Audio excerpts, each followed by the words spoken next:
Welcome on into the Utah Blockcast. I'm Steve Bartle, Utah Insider for KSL Sports.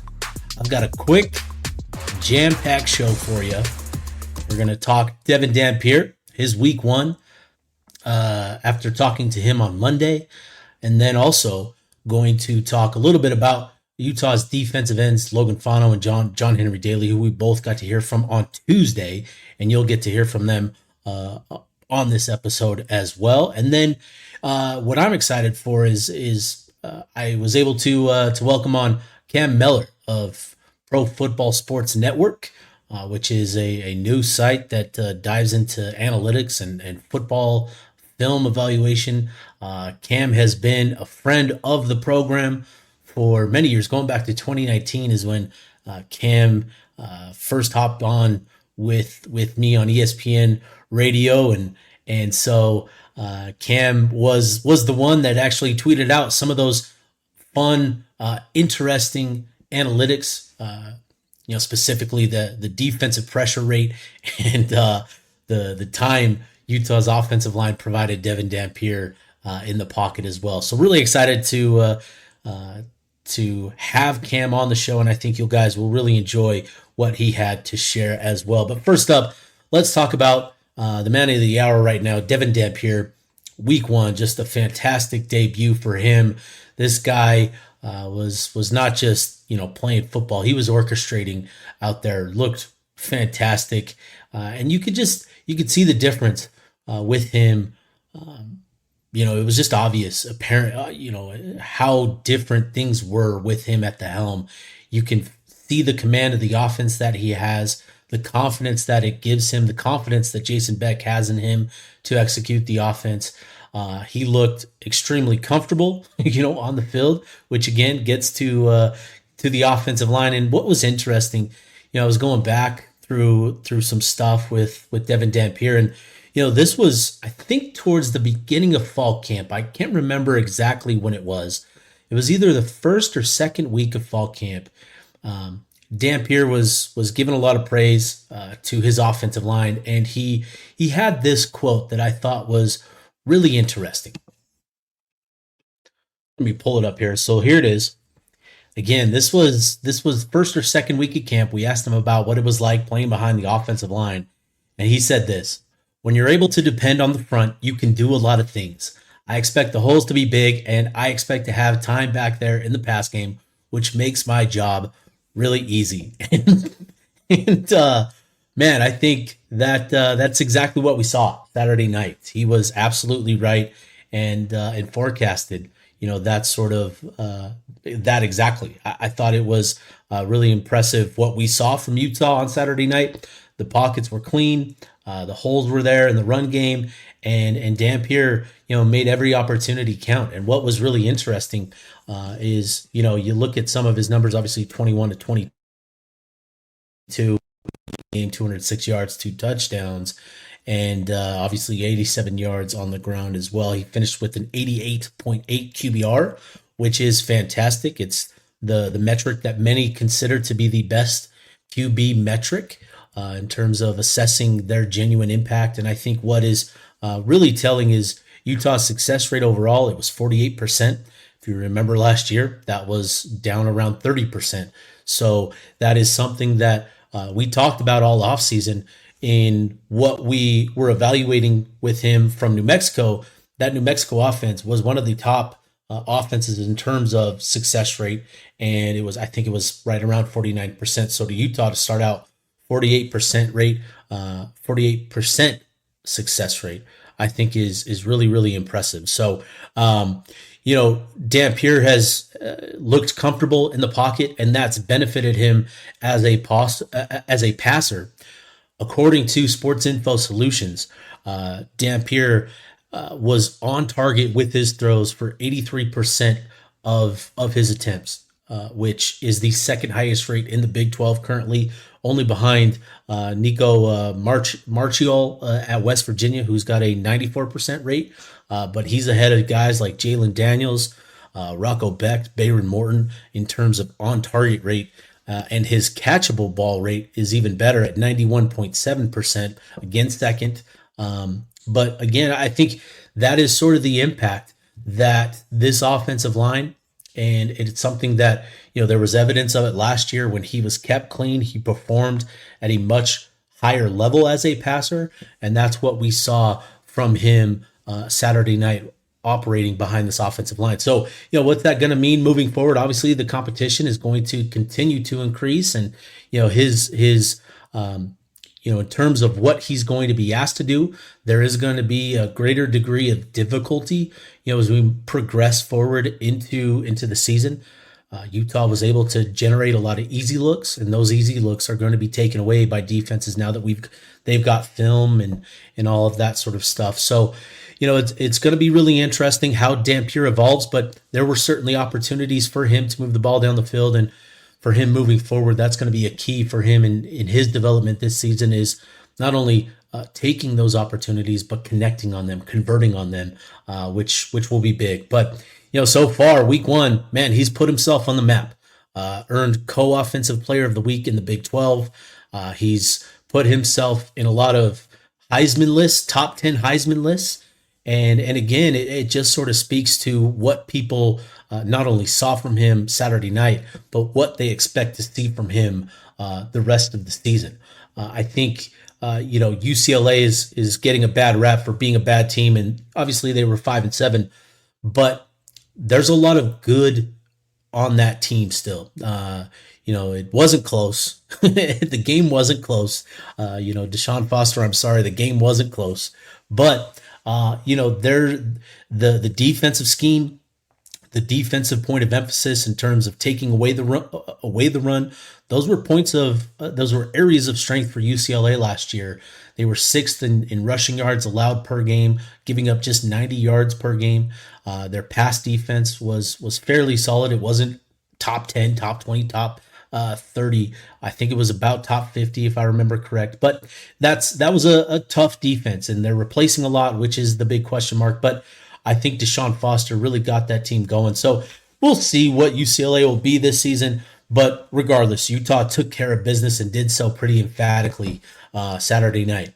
Among the other awards that Utah picked up this week, the offensive line and defensive line were both the Old Trapper Beef.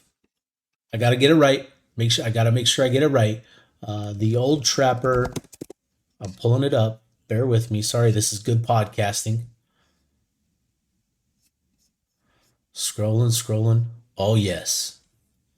The Old Trapper Beef of the Week. Utah owned the trenches.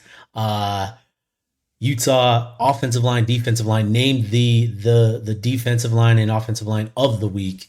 And I think, it wasn't all that close. Obviously, the offensive line controlled things in that UCLA game with the run game.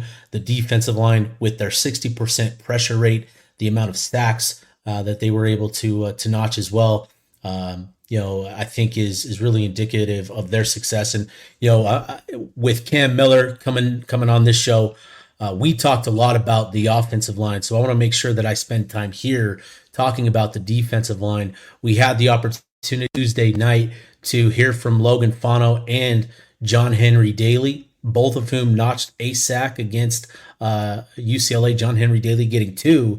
And for John Henry Daley, he's kind of the guy that, we all told you not to worry about. I know I was, Cash Dillon, Lance Holtzclaw, John Henry Daley was just kind of the forgotten man. And for him to go out and play the way that he did, it's sort of representative. It sort of represents, who he is throughout his career, right? Coming out of high school at Lone Peak, he led the state in sacks, but it was other guys that were getting the big offers. And so for him to come here, obviously he redshirted last year, didn't get a lot of time last year, but he just continued to work on his game. And I won't share it here just yet, but Cam Mellor had some really interesting insights with John Henry Daley that I think are really encouraging. But anyways, enough for me. Let's pull up Logan and John today.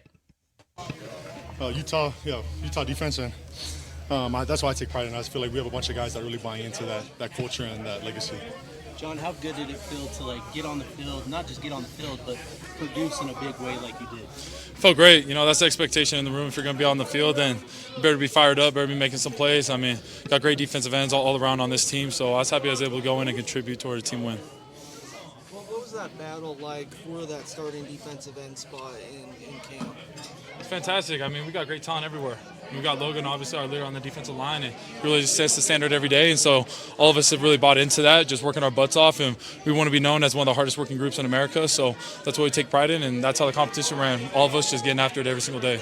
Logan, how did it feel to see John Henry Daley have that good performance? Oh my gosh, it made me so happy to see him ball out, because I come here every day and I see it every single day. And so for the country to finally see what I've seen every single day, it's awesome.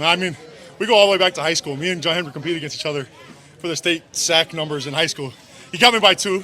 But, it was just super cool to see somebody that I've known for a long time finally see all his hard work pay off.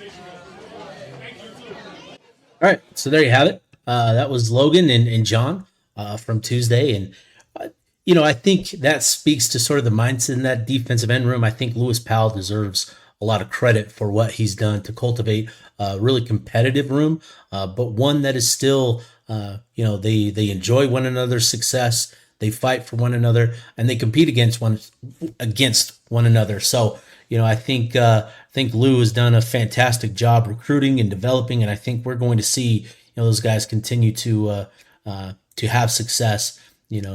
Against the pass and get to the quarterback and all that sort of stuff. So, all right, let's get to my conversation with Cam Mellor, again of PFSN, Pro Football Sports Network.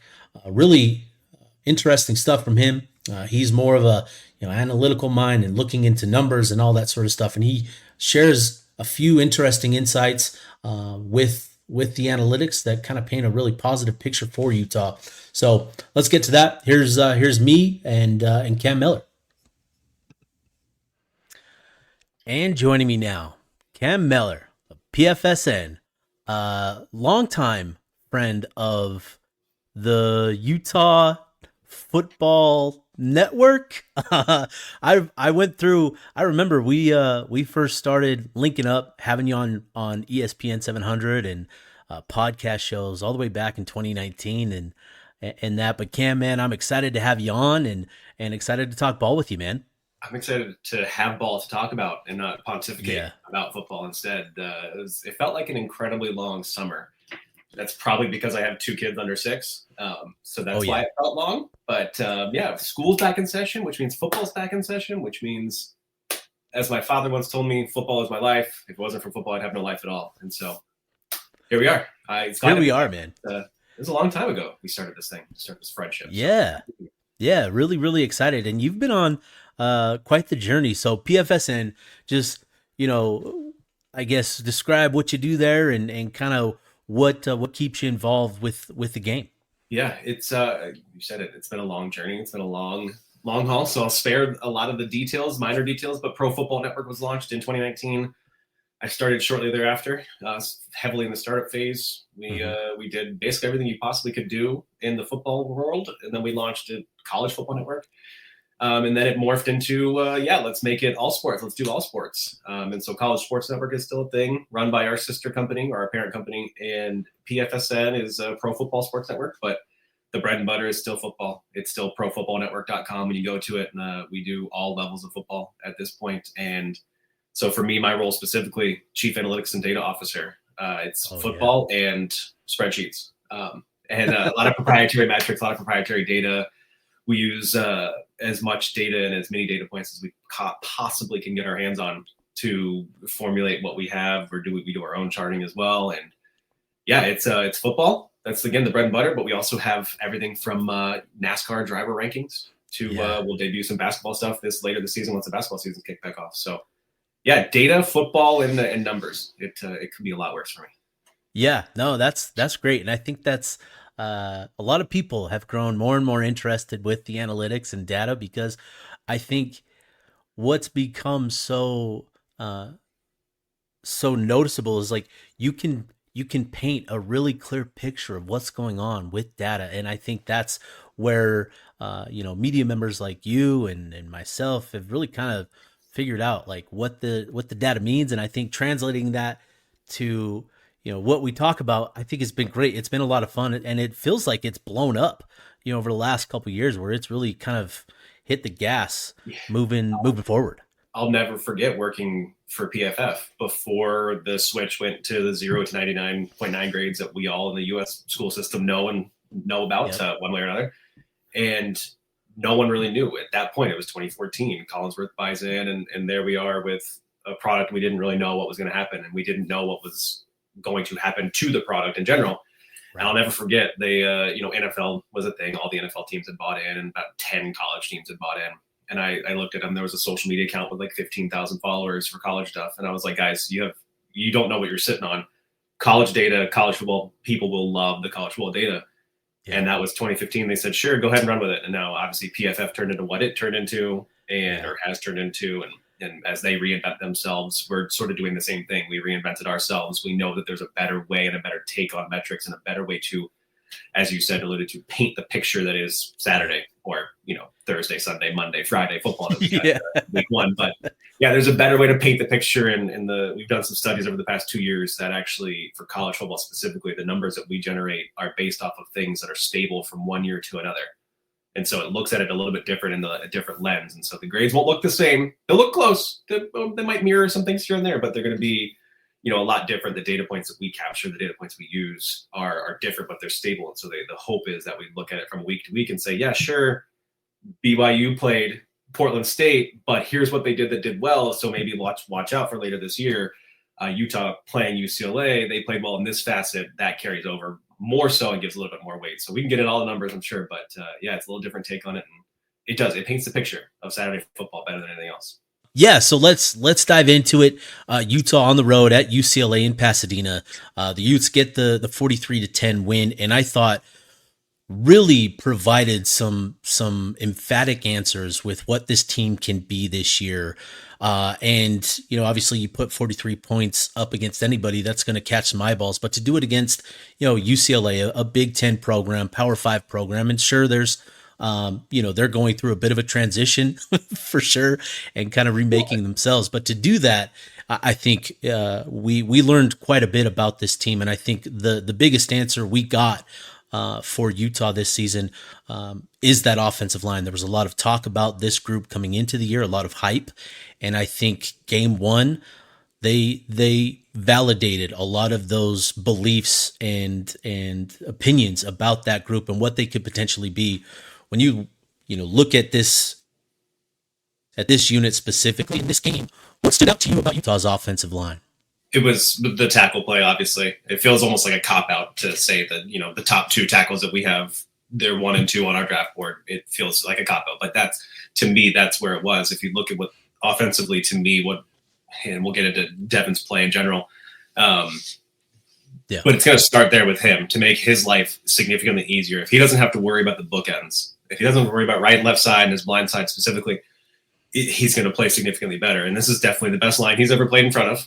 Or behind to have in front of him. Putting it probably, that's modest to put it that way. Yeah. But it's those two specifically. And I think what this week one performance did, when a lot of these teams are not playing talented opponents, especially talented defensive fronts, you look at that. And so we have this opponent adjusted metric and you look at where it was. They both came out, Fano and Logan both came out without the adjusted opponent weight in the top 10.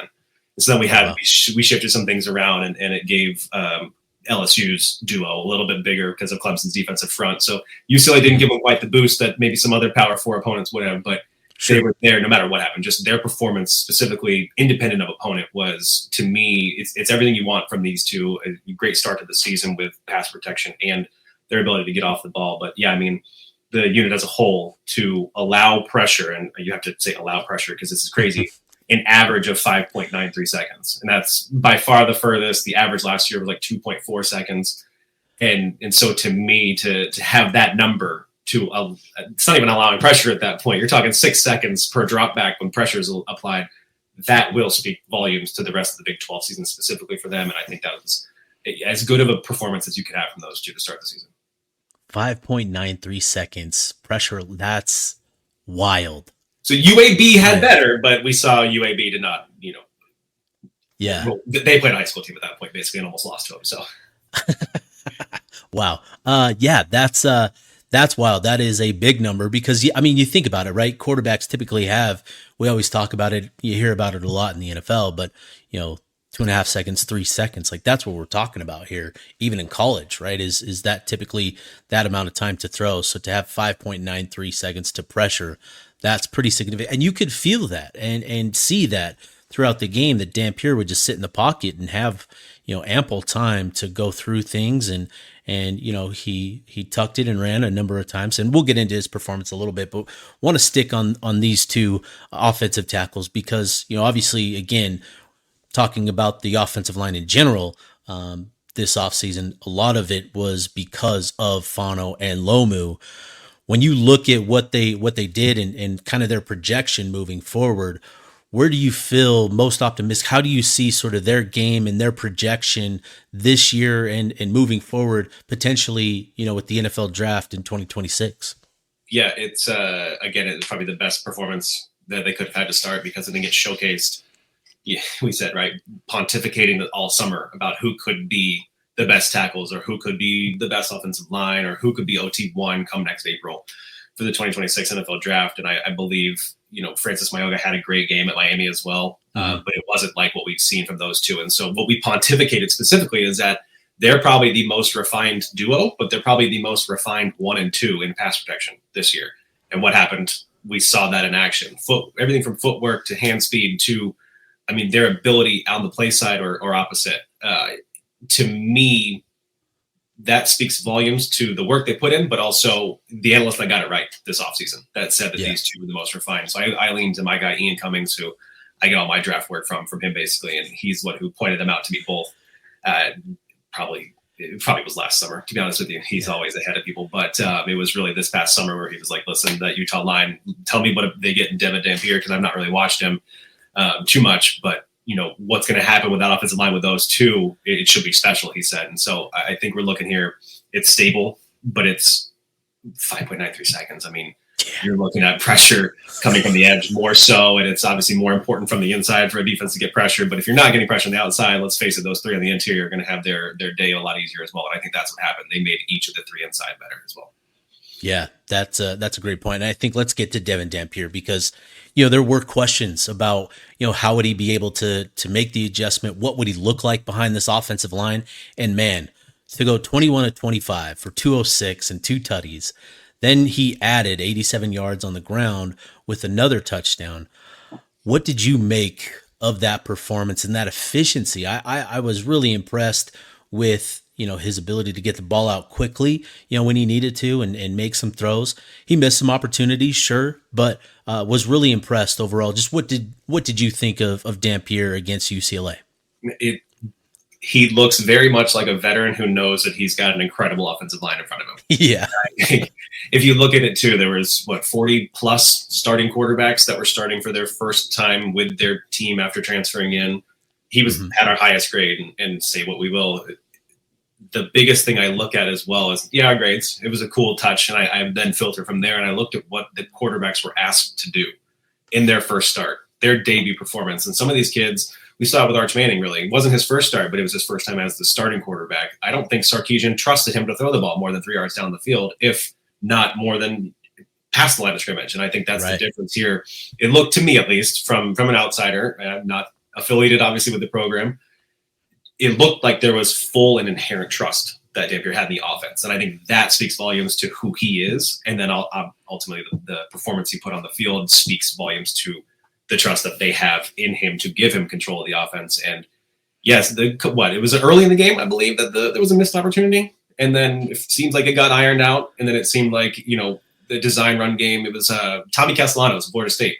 The design run game worked really well for him. And those two, to me, they know how to maximize the yards on every carry, whether it's a scramble, playing backyard football, or those design carries. And I think that sets him apart from the rest of the first-year starters from the portal this year. So you mentioned Dampier's grade. Kind of walk us through, his grade and what you guys sort of are evaluating, right? Like, we have an idea of what QBR is and what PFF grade is about. What is your grade, and how would you to somebody looking into it? Yeah, so it landed, I believe it was an 82.8, and then I've got to adjust for Josh Hoover and Gio Lopez, Max Johnson from last night in that game. But the Monday night game will throw off maybe a grade point here and there, Sure. a tenth of a point perhaps. I don't know if it'll change it at all, but everything's sort of averaged out against each other. But it was the best. It was ahead of Joey Aguilar and Miller Moss, the other two solid performers that are the first-year starters against Power 4 opponents as well. And I think what you look at specifically in his grade, what we produce and what we look at is stable from one game to another, from one season to another, and it's clean. His performance in a clean drop back or in a clean pocket. His performance is weighed heavily or more heavily when you have design runs as opposed to scrambles, because those are noisy from an analytics perspective. And then so you have Dampier from a clean pocket was one of the best in the entire nation, not just those first year starters. So he was the best clean pocket passer that we have from an EPA perspective, from a grading perspective. And again, that is the most stable thing that we've been able to see.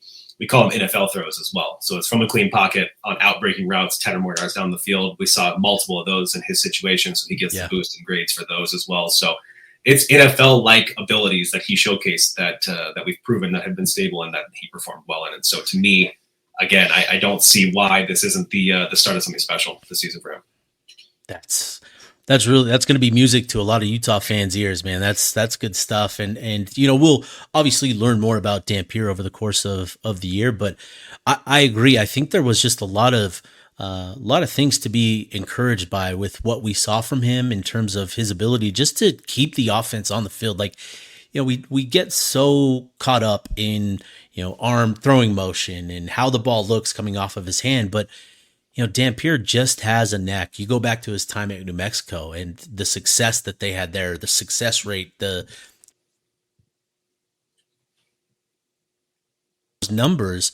New Mexico was one of the top offenses in the country in terms of success rate and efficiency and all that sort of stuff. And I think that is what we learned about Dampier Saturday night, is he's going to have that ability here at Utah, to continue that trend and continue having that sort of impact, keeping the offense on the field, keep it matriculating down the field and on the field, and leading to points. I think that is kind of his superpower. Yeah. And you hit it, the success, right? I think get caught up in motion all you want. Leave that for the draft next to figure out. Next level talent, in my opinion. That's where I'm at. We're coming up with something that does that looks at it as from a numbers perspective, but it's still for draft prospects. It's always just a starting point. But for game by game, what we can expect for him to produce next week, the week after, and all the way to potentially the Big 12 championship game, to me, they were the second second most efficient passing offense, behind only Rocco Becht and Iowa State. But we saw South Dakota was their opponent this past week. Yeah. And we saw that they were not very effective in week 0, albeit rainy Ireland game. But it's the success rate that they had that he was able to produce in it's his first start, which is crazy. Yeah.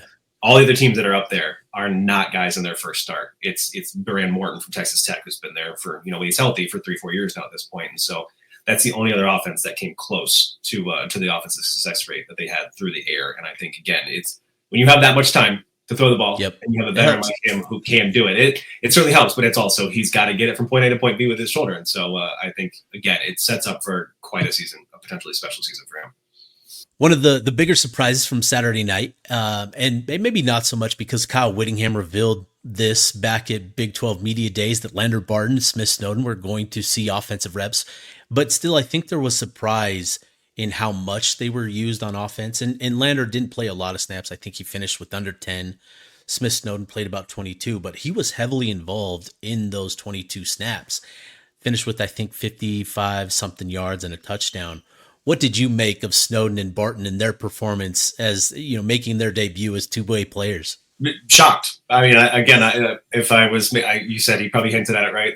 We might see some of it, but I shocked because, again, it's all coach speak until there's actually action on the field, and for me, data and numbers and actual moving numbers on the field. So shocked, but also then when you look at it on the surface, these dudes are so athletic nowadays. I mean, we saw Cassius Howell of Texas A&M, 6'5", 245 pounds this week, and 5 of his pressures were within like 2 seconds of the ball being hiked. I mean, the athletes and the size of these kids nowadays, it's not fair. I'm glad I'm now retired many years ago from the game of football. So to me, no, it speaks volumes to these kids, but it also, when you work your butt off and you showcase it and have the will and the drive, I think there's no better coach than Kyle Whittingham to probably reward you in that regard. At least, again, from the national perspective, I don't know a coach that I'd want to play for more than him, to be honest with you. And so there's the trust he instills in his players as well. It goes both ways, and they get it from him. And so, yeah, I mean, it's one play here and there is not a surprise, but as utilized as much as they were, to me, is the biggest surprise. And so, but I'm here for it as a guy that'll break my system, my analytics system, figuring out where to rank them. Is it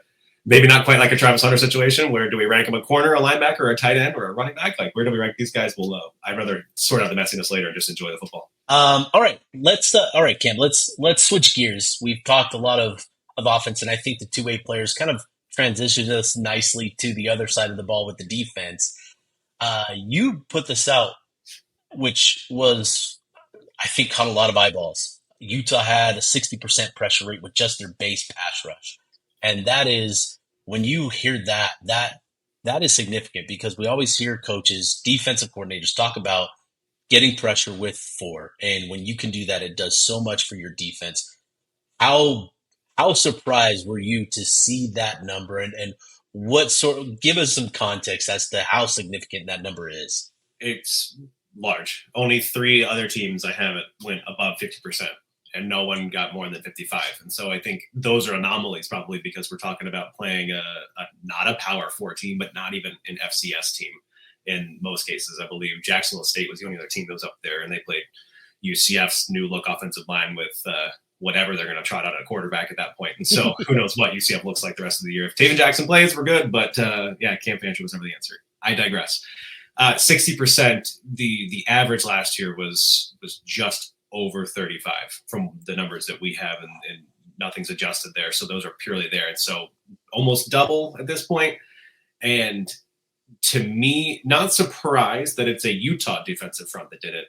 But it's just when you go into this year again, as I keep saying it, I'm not necessarily involved with every team at a nuanced level without having, somebody on top of a draft board or somebody that comes back like a Bradley and I.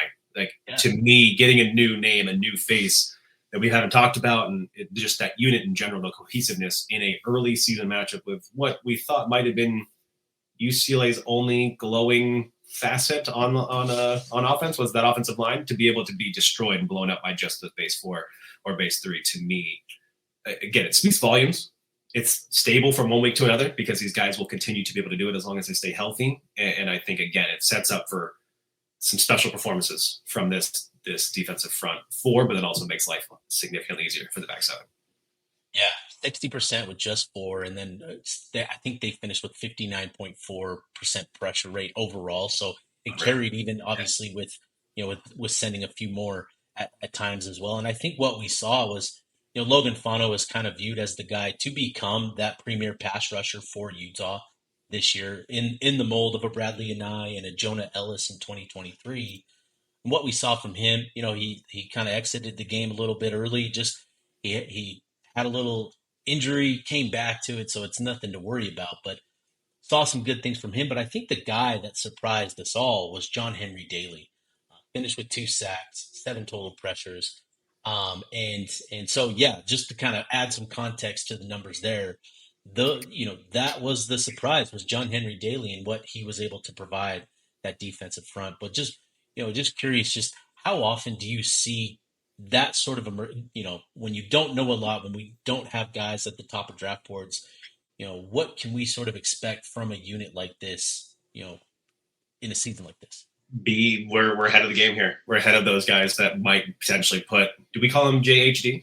Is that just social acronym, or JHD? Yep. So yeah, we can call him JHD at this point, right? It makes it's a very easy name to say, given the history of Utah greats on the defensive front. So to me, no, it's the emergence of players. That's what I love to find in these historically good numbers from week 1. And then when we do the opponent adjusted, and then it really leaves players that you didn't necessarily know about, that weren't on a top 100 list, maybe not even on the top 10 returning players list for each team. And JHD to me speaks to that holistically. But then you look at what he did And again, everything that we look at is meant to be or supposed to be stable. There obviously nothing is ever going to be black and white when it comes to looking at numbers. But 2 of those pressures were quick pressures, which are within 2.5 seconds. And so if you have a guy on the inside that's pulling off, or a guy with his versatility to do so and get them from the edge, and within 2.5 seconds, that fast, that many, and that many pass rush reps, it was just that 10% of his rushes were resulting in a quick pressure. So that's stable. And that will be him to be able to beat any offensive tackle in front of him this season. And if he can increase his pass rush moves, we're talking about a guy that will catch the eye of those draft nicks. Maybe before April, definitely before April, but maybe even January-ish. But we can get the word out if he keeps this up, because it looks like he should. Yeah. Wow, that's impressive. Quick pressure, under 2.5 seconds. That's unbelievable. That's exciting. All right, Cam. Let's zoom out. Obviously, Utah got the dominating win. 43-10, a lot to take away and a lot to look forward to for Utah fans. But there was more football than just Utah this weekend, and a lot of good football, I think. We saw last night TCU beating up on UNC in the Bill Belichick debut. And I think, for those of us that are following, college football pretty closely, I think most of us had TCU in this game because of what they returned. What are your thoughts on TCU, Josh Hoover, and then just the Big 12 in general? Take it wherever you want to go there. Yeah, the Big 12 to me, open now at this point from what we saw. I don't want to overreact to week 1 games, but there are certain things we love overreaction. I love overreacting. Let's face it, the BYU defense is historic. The offensive line at Utah is amazing. This is, yes, say what we will. Sam Levin, Jordan Tyson are unstoppable. And so that's probably still, to me, the team to beat for obvious reasons. Yeah. But short of that, I think some of those perennial favorites that we saw in Kansas State should have lost. Again, they shouldn't have. Yeah. They needed that comeback, right? And Avery Johnson's not it in terms of a downfield passer for them. And so I think that one team's beatable. I think we saw a little bit of the lapses in Rocco Becht in terms of down-to-down consistency from the quarterback position at Iowa State. And so if you look at that, Arizona State, and there's probably a spot for, 2, 3, 4 to filter out. And as long as they don't cannibalize themselves, it's a conference to me that can put multiple teams in the college football playoff, no sweat. And I think nobody's necessarily talking about that, because they're talking about 3 from the Big 10 at least, 3 from the SEC at least. And I think that there's a chance for 2 from the Big 12 this year, just again, as long as they don't cannibalize themselves and get to a point where we have a 4-way tie again for the the championship game. So the cream of the crop should separate themselves. But to me, BYU's defense, to me, I don't want to overreact. It was just Portland State. But this was a Portland State team that played well against Tarleton State, who then wound up, looking really good against Army. And so it's apples to oranges. There's no I can pontificate there a little bit more, but there's some good things on that BYU defense that the offense may not have to be world beaters. And so I think it's good for the game if both BYU and Utah are good at football specifically. So to me, Big 12 just wide open after Arizona State. I'd be curious just your thoughts on individual players that you're going to be keeping a close eye on this season with the Big 12. You already mentioned Sam Levitt, Jordan Tyson, but just curious, like who's sort of catching your eye in the Big 12? JHD. JHD. Yeah, we will do that. Yeah. How much do Snowden and Barton play on both sides of the ball? Isaiah Glasgow, though, linebacker from BYU, I think has a chance to fit that mold maybe of like a Fred Warner when he can get to the NFL and play that. I think his abilities to rush the passer, drop in coverage, and then he's come up and been this run stuffer that we've seen over the past few years the past few games when he's been healthy, dating back to last year. So Glasgow, to me, I think is an unsung hero of that defense. And as long as that unit stays healthy, those linebackers for them and with what Satake wants to do, I think that's a unit that can be quite formidable. But Glasgow runs the show for me. Love it, dude. Well, Cam, appreciate your time, man. This has been great stuff. I would love to get you on later on in the season when we've got a little bit more data to work on and put the stability of the numbers to the test. We'll see. No Utes in that case because it looks like it's going to be good. So I hope that it happens that way. Yeah, it should be a fun season. Let the people know where they can find you and where they can support you.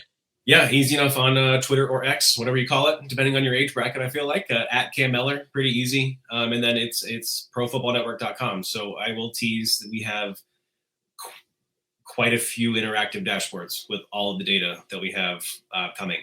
We're designing them and building them ourselves in-house. And so the data team's hard at work right now creating these massive dashboards. So it'll be a little bit of a game changer. They'll be free. Grades and data advanced data for free for everybody to digest and use. So profootballnetwork.com, but right now it's only available on social media. The data is, so we'll get it out there, and we'll have it all out there soon enough, though. Awesome, dude. Cam, again, appreciate you. Thanks so much for hopping on. We'll get you on sometime soon. Okay. Yeah, my pleasure. As always, thanks for having me, buddy.